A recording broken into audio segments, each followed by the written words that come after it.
Bon, voilà, ça va être plus simple. Vous voyez ces belles photos, hein, et on s'aperçoit qu'en France, la population des patients de plus de 65 ans compte près de 15 millions, ce qui est quand même pas mal, et se pose aussi une deuxième question, c'est la limite d'âge. En effet, dans toutes les études qui datent à peu près des années 60, 70, 80, vous le verrez tout à l'heure, on mettait le cut-off à 65 ans. Il est clair maintenant que ce cut-off ne tient pas tellement, et l'avis des psychiatres, des gériatres, est plutôt de passer à 75 ans, en sachant de toute façon qu'il y a une grande variabilité d'un sujet à l'autre, quel que soit son âge, vous le savez très bien.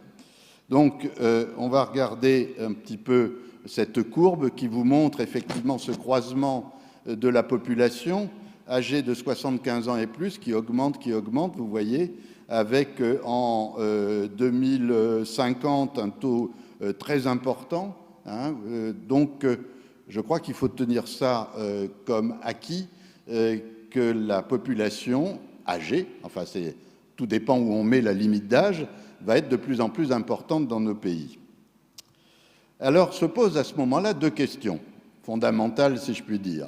La première, c'est existe-t-il un vieillissement du système nerveux périphérique, notamment une altération des paramètres physiologiques du nerf périphérique? C'est la première question. La deuxième question, c'est y a-t-il une neuropathie propre ou spécifique au sujet âgé, et si oui, laquelle? Laquelle ou lesquelles?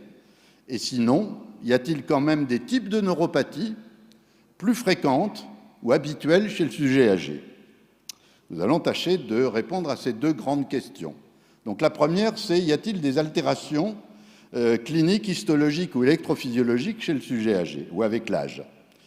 Alors, les modifications cliniques, on va voir cliniques, histologiques et électrophysiologiques, bien sûr. Les modifications cliniques, c'est pour ça tout à l'heure je vous avais dit effectivement, voilà, vous voyez ici, c'est une étude qui date, une publication plutôt qui date de 92, ça veut dire que l'étude a été faite dans les 2 années précédentes, et vous remarquez aussi qu'il y a le professeur Westlati qui a participé à cette étude, c'est pour ça que je dis ça m'a rajeuni. C'est une étude qui avait été faite avec les gériatres, sur des populations d'âges différents, bien sûr, des plus jeunes, 65 ans, 80 et plus. On était allé au-delà de 100 ans. Hein. Et sur le plan clinique, vous voyez qu'il y a quand même des modifications. Tout le monde n'est pas d'accord sur les anomalies qu'on peut observer chez les sujets de cet âge-là. Pourquoi aussi? C'est que les populations sont difficilement homogènes. Comment vous allez réunir ces populations de 65 à 80, de 80 à 100, etc. Ils viennent souvent d'instituts de gériatrie. À mon avis, c'est très difficile. Et d'ailleurs, il y a de moins en moins d'études sur les anomalies cliniques et électrophysiologiques chez ces sujets-là. Ces études ont été faites surtout dans les années 60 et 70 et plus beaucoup maintenant.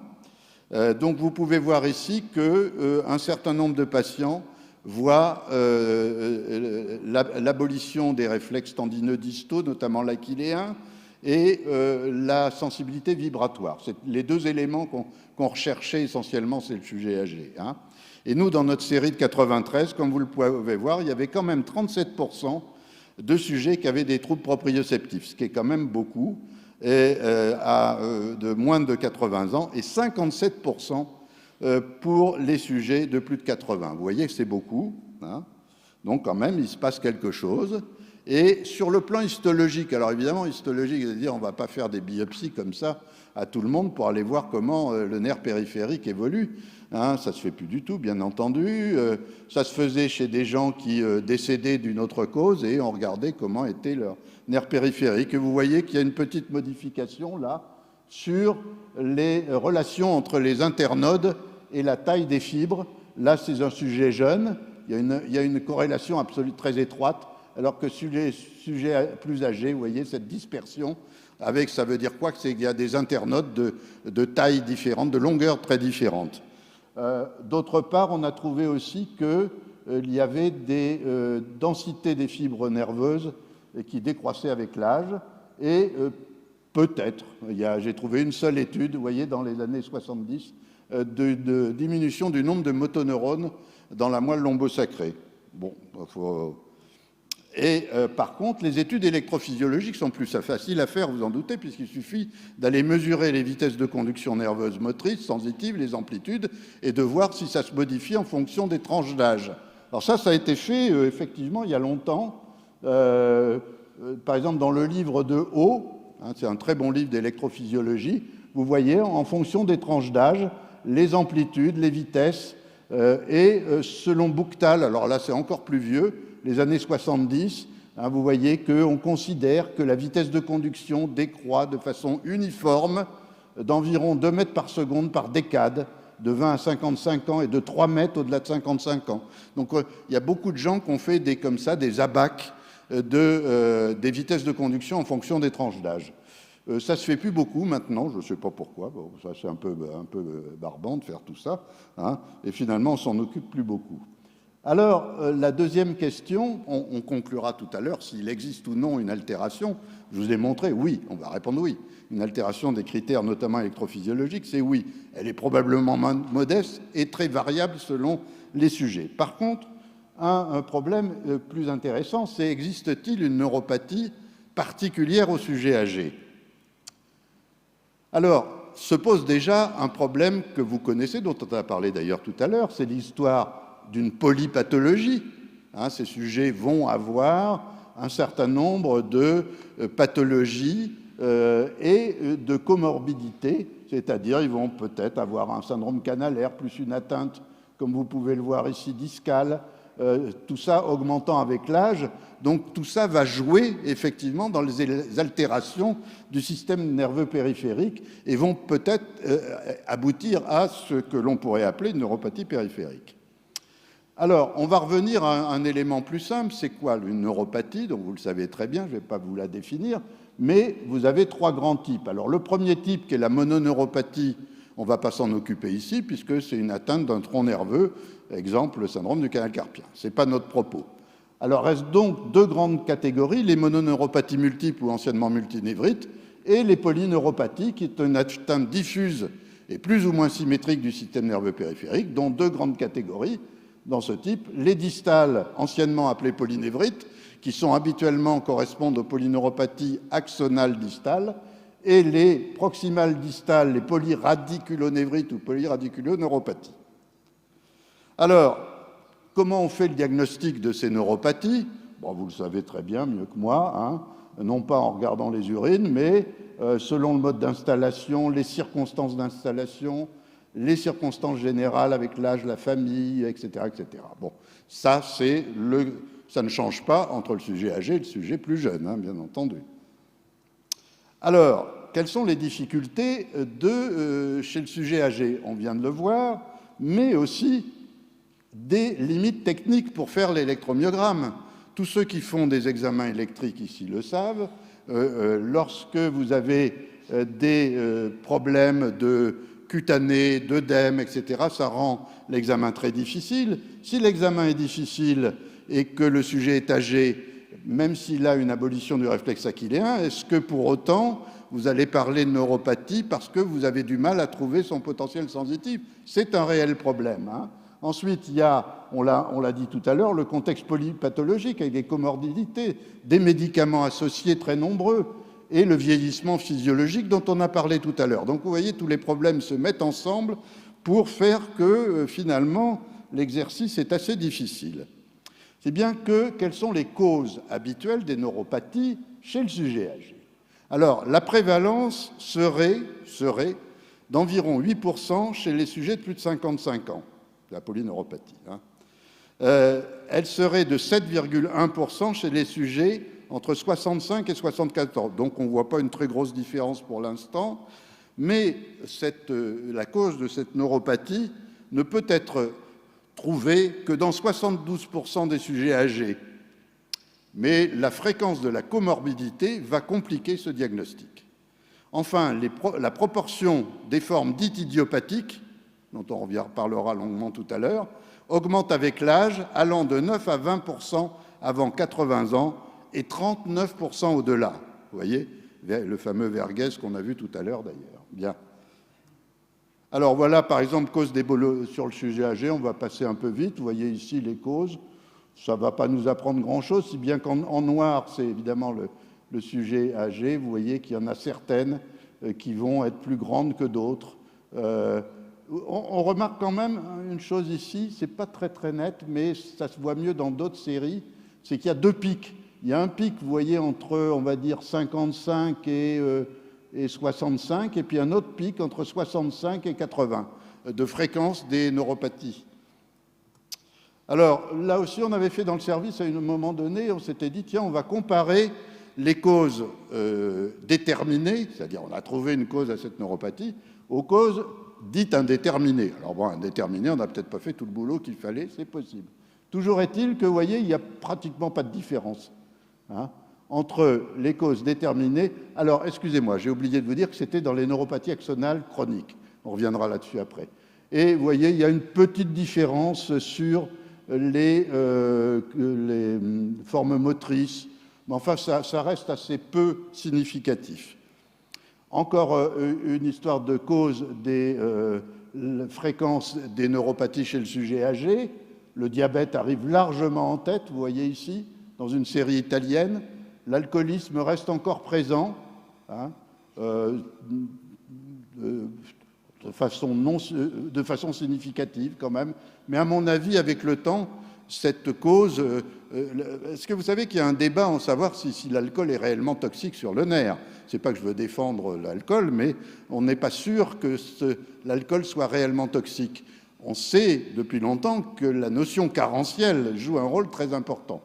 On n'a pas encore vraiment tranché dans toutes les études qui ont été faites récemment sur la neuropathie alcoolique. Toujours est-il que la meilleure nutrition des gens fait que ces causes alcooliques diminuent quand même de façon, à mon avis, assez sensible, sauf curieusement chez les femmes, parce que les femmes vont, lorsqu'elles boivent de l'alcool, notamment de la bière, elles vont se mettre en carence vitaminique pour ne pas prendre de poids, et donc elles vont boire et ne pas manger, et quand elles mangent que des glucides qui, comme vous le savez, vont favoriser l'absorption de l'alcool et la neuropathie carentielle. Bon, c'est un aparté qui n'a pas grand-chose à voir avec mon sujet. Bien, voilà encore une série à l'Albert Einstein de New York, fait par le fameux Verghese, toujours pareil, qui vous montre encore une fois les causes diabète, idiopathique, héréditaire qu'on observe chez le sujet âgé, mais c'est tout confondu. Et l'alcool encore, bien sûr. Alors, on va revenir un peu sur les cadres clinico-électriques de ces neuropathies. On peut considérer qu'il y a 5 cadres les polyneuropathies axonales chroniques, on vient d'en parler, les démyélinisantes, PIDC, etc., les ganglionopathies, les neuropathies des petites fibres et les multinévrites. Alors, les polyneuropathies axonales, vous voyez, bon, je ne vais pas trop détailler, ça veut dire quoi? Ça veut dire que vous avez une diminution régulière de l'amplitude du potentiel évoqué, moteur ou sensitif, sans dispersion des réponses, sans bloc de conduction. C'est la classique neuropathie axonale qui sera d'autant plus sévère qu'il y a une perte axonale et donc que l'amplitude va baisser. L'âge est souvent déjà assez âgé, supérieur à 60 ans, prédominance sensitive, symétrie, paresthésie, hypoesthésie en chaussettes, aréflexie achilléenne, etc. Qu'est-ce qu'il faut faire dans ces polyneuropathies? Ça va dépendre beaucoup, on en a parlé ce matin pour ceux qui étaient là, du caractère évolutif ou non. Et on le verra là tout de suite après. Donc, on peut faire des choses simples, bilan biologique, immuno, radio de thorax, sérologie, etc. On peut passer au stade 2, c'est-à-dire passer, par exemple, à la ponction lombaire, le LCR, donc des examens biopsie des glandes salivaires, le scanner, le PET scan, l'IRM du plexus, et enfin, troisièmement, la biopsie neuromusculaire. Mais il est bien évident que cette démarche va dépendre de l'évolutivité de la neuropathie. Notamment lorsque cette neuropathie est évolutive, alors c'est cette notion d'évolutif qu'il faudrait peut-être préciser, on va dire évolutif lorsque le sujet va s'aggraver à chaque consultation, par exemple tous les 6 mois, avec des signes cliniques et électriques d'évolution très nets, notamment sur le plan électrique, présence de signes de dénervation active dans les muscles, Là, il faut faire quelque chose, quel que soit l'âge du sujet. Donc en fait, l'âge du sujet n'est pas un élément qui freine la démarche diagnostique. Lorsqu'il y a un sujet âgé, reste la définition du sujet âgé, on est d'accord, qui voit sa neuropathie s'aggraver régulièrement avec l'apparition, notamment à l'électromyogramme, de signes de dénervation active, il faut lancer les explorations au même titre qu'un sujet plus jeune. Ça, c'est très net. Donc vous voyez ici, on va peut-être trouver d'une vascularite, une amylose, etc. Alors, justement, ce problème des neuropathies qui ne trouvent pas de cause, ça a été étudié assez tôt par l'équipe de Notermans, qui, en 93 puis 14, ont étudié 500 polyneuropathies, vous voyez, dont 75 de causes inconnues. Et ils ont regardé ces 75 de causes inconnues. Qu'est-ce que c'était comme type de neuropathie? L'âge moyen, vous voyez, déjà un petit peu élevé. On va voir un peu le détail là. Âge supérieur à 60 ans, on l'a vu tout à l'heure. Bon, bon. D'autres équipes comme Wolf et Baron ont fait la même chose. Et je voudrais résumer un petit peu ces études pour dire que ces patients qui ont une CIAP, chronique idiopathique axonale polyneuropathie, lorsque l'on ne trouve pas, lors du premier examen exhaustif, si on ne trouve pas la cause, on a peu de chances, voire pas du tout de chance, de la trouver 5 ans plus tard. C'était ça un peu le message de ces gens-là. Sauf cas exceptionnel, on ne trouvera pas de cause. Pourquoi? Parce que ce sont des neuropathies du sujet, je le répète, âgé, qui évoluent pas ou peu. Donc si elles évoluent pas ou peu, vous n'allez pas lancer non plus les examens comme on le faisait dans les neuropathies évolutives. Donc elles évoluent pas ou peu. Et même au bout de 5 ans, vous refaites les examens et toutes les études ont montré que la pêche est très peu fructueuse dans ces cas-là. Donc ça, il faut bien retenir ça. Et toutes les études, vous voyez, l'ont montré. Alors, pensez quand même à quelques étiologies. Le syndrome de Sjögren, la même équipe, vous voyez, de Notermans, a repris sur 65% qui avaient CIAP, CIAP, je répète, c'est chronique idiopathique axonale polyneuropathie, ont eu un bilan pour recherche d'un syndrome de Sjögren. Et le diagnostic n'a pu être fait qu'après biopsie des glandes salivaires. Donc, deuxième partie de l'examen, tout à l'heure, on l'a vu. C'était la deuxième catégorie. Donc, vous voyez, quand même, sur 3 patients sur 49, ça a permis le diagnostic, alors qu'ils n'avaient aucun syndrome sec et que la neuropathie ne différait pas des polyneuropathies axonales chroniques des gens qu'on avait vus avant. Autre élément qu'il ne faut pas négliger, c'est les carences en B12 à dosage sérique normal. Donc, il faut mesurer l'homocystinémie, etc., etc. Vous le savez bien, mais enfin, il faut le noter, ainsi que la malabsorption aussi de cobalamine qui peut donner des neuropathies périphériques. Ça fait partie des examens auxquels il faut penser chez le sujet âgé. Un autre élément plus rare qui est l'existence d'une forme presque motrice pure qui ressemble au Charcot-Marie. Et avec Thierry Ménonov, on avait l'habitude d'appeler ça CMT-like. C'était donc des parents, des patients qui développaient cette neuropathie, vous voyez, très atrophiante, très péronéale atrophie péronnière, mais il n'y avait aucune histoire familiale et tous les examens jusqu'à présent se sont révélés négatifs pour une histoire génétique. Alors, juste un élément très important aussi chez le sujet âgé, vous savez qu'il y a de nombreuses années, enfin quelques années on va dire, lorsque l'on imaginait la neuropathie amyloïde familiale, c'était presque toujours la forme portugaise, Coimbra, etc., qui avait été découverte dans les années 50, fin des années 40, et qui était chez des sujets jeunes, et ça évoluait très vite, ils mouraient très jeunes. Et puis, petit à petit, on a découvert des formes tardives de neuropathie amyloïde, notamment dans nos pays, et elles deviennent de plus en plus fréquentes. Et il faut y penser, notamment lorsque, j'avais mis une observation, mais ça ferait trop long, notamment lorsque vous avez des sujets qui présentent une neuropathie évolutive, très évolutive, notamment, il faut penser à l'amylose. Et maintenant, il est même plus facile de faire le dosage de TTR, la transthyrétine, que de faire la biopsie, notamment des glandes salivaires, du nerf, ou une biopsie rectale, ou de la graisse abdominale. Donc c'est un élément très important. Late onset polyneuropathie chez les sujets de plus de 70 ans ou 65 ans, ça dépend où on met la barre. hein, vous le voyez. Par contre, dans ces neuropathies amyloïdes, très rapidement, il peut y avoir des formes très inhabituelles, notamment avec des formes qui ressemblent à des CIDP, des PIDC, ou d'autres qui sont multifocales. Alors, deuxièmement, les neuropathies démyélinisantes. Je vais un peu plus vite, je suis désolé, je suis un petit peu en retard. Les neuropathies démyélinisantes, bon, vous les connaissez, c'est l'atteinte primitive de la gaine de myéline ou la cellule de Schwann.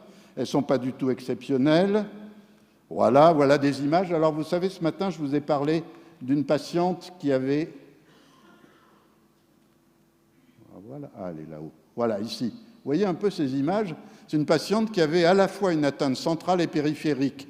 Et sur le plan périphérique, elle se plaignait de 3-4 fourmillements des extrémités. Et en centrale, il y avait des énormes zones, même nécrosantes probablement. Et elle avait très peu de choses sur le plan clinique. Donc c'est pour montrer la variété sur le plan démyélinisant des différentes formes. Donc avec dispersion, bloc de conduction, au contraire, ralentissement sans bloc, sans dispersion dans le Charcot-Marie. Enfin, vous voyez, bon. Alors, pour le syndrome dans ces neuropathies démyélinisantes, le syndrome de Guillain-Barré, ça ne diffère pas beaucoup du syndrome chez le sujet plus jeune, si ce n'est que l'âge âgé au début est un facteur de mauvais pronostic, évidemment. Dans les formes chroniques, c'est quand même une des neuropathies les plus handicapantes du sujet âgé, qui a été décrit là par Suzuki, et la prévalence spécifique à l'âge atteint 6,7 pour 100 000 habitants dans la tranche de 70-79 ans. Donc vous voyez, les CIDP est fréquente, relativement fréquente chez le sujet âgé, et pose des gros problèmes, à la fois donc, dans le handicap, mais aussi dans le traitement. Donc, dans une étude rétrospective des neuropathies handicapantes, comme je vais dire, sur 100 patients de plus de 80 ans, le CIDP était la cause la plus fréquente, vous voyez. Donc, il faut bien retenir ça.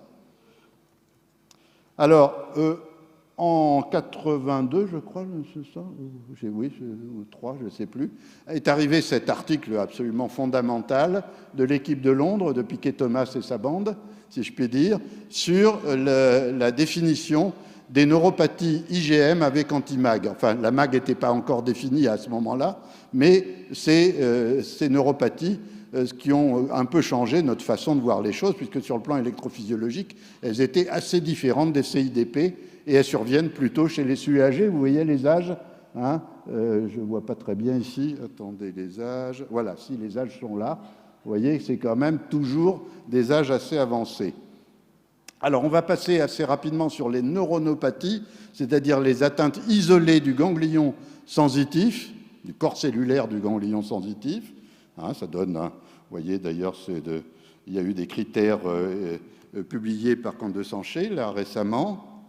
Voilà, bon, avec l'écho, je vais passer assez rapidement. Elle diffère peu, hein, c'est pour ça que je vais passer vite, parce qu'elle diffère peu des sujets un petit peu plus jeunes, hein, notamment les neuropathies des petites fibres. Vous savez que les neuropathies des petites fibres, c'est un élément relativement récent, hein, dans le diagnostic, et qu'on a beaucoup progressé, vous allez voir là, avec les examens, vous voyez, le podoscope, là, ici, c'est très, très facile à faire, les gens mettent les pieds et les mains là-dessus, enfin, là les pieds, là les mains, et on va regarder les résultats, ainsi que les biopsies cutanées, qui sont relativement faciles à faire, mais parfois difficiles à lire. Vous voyez, les potentiels évoqués laser, là aussi, il y a peu de gens qui le font, donc on arrive maintenant assez facilement à étudier ces petites fibres. Voilà. Lorsqu'elles ne sont pas longueur dépendantes, il faut penser à la maladie cœliaque, au syndrome de Sjögren.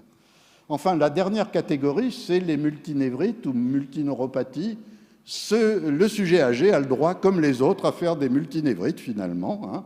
Et il faut voir que, un peu plus souvent chez le sujet âgé, mais pas beaucoup plus, il va faire une atteinte vascularite du système nerveux périphérique, mais limitée au système nerveux périphérique, c'est-à-dire qu'il n'y a pas d'atteinte systémique associée. C'est important à savoir. Et vous voyez, dans une population de biopsie, mais on ne le ferait plus maintenant, faite par l'équipe de Gérard Saïd, vous voyez que la vascularite vient vraiment en tête, hein, là, ici, hein, de patients qui ont, vous voyez, nerf biopsie sur 100 patients, mais qui avaient une neuropathie très invalidante.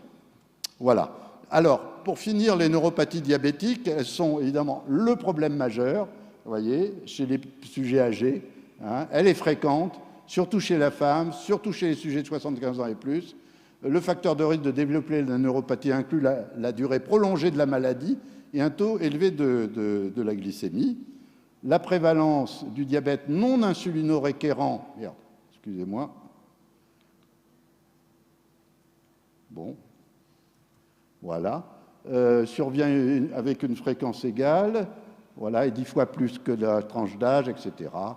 Distal, symétrique, je passe vite. Donc ça veut dire, vous avez compris, que le diabète est un des problèmes majeurs chez le sujet âgé et de plus en plus au fur et à mesure que le sujet vieillit. En conclusion, donc, on va rapidement voir ce qu'on a vu. Est-ce qu'il y a une neuropathie chez le sujet âgé? Je ne sais pas. Toujours est-il qu'elles sont fréquentes, elles augmentent avec l'âge. Elles posent un réel problème de handicap avec des chutes fréquentes et une morbidité très importante. Elle diffère peu de celle du sujet plus jeune, et la démarche diagnostique reste la même. Les formes héréditaires sont évidemment plus rares, découvertes plus rarement à cet âge-là que les formes acquises. Plus grande fréquence des formes idiopathiques, notamment axonales chroniques. Pensez aux formes rares, je vous l'ai dit, amylose, même familiale, vascularisée. Ne plus négliger les causes carentielles, carence en B12. Et enfin, rappeler que le diabète est la cause principale. Je vous remercie de votre attention.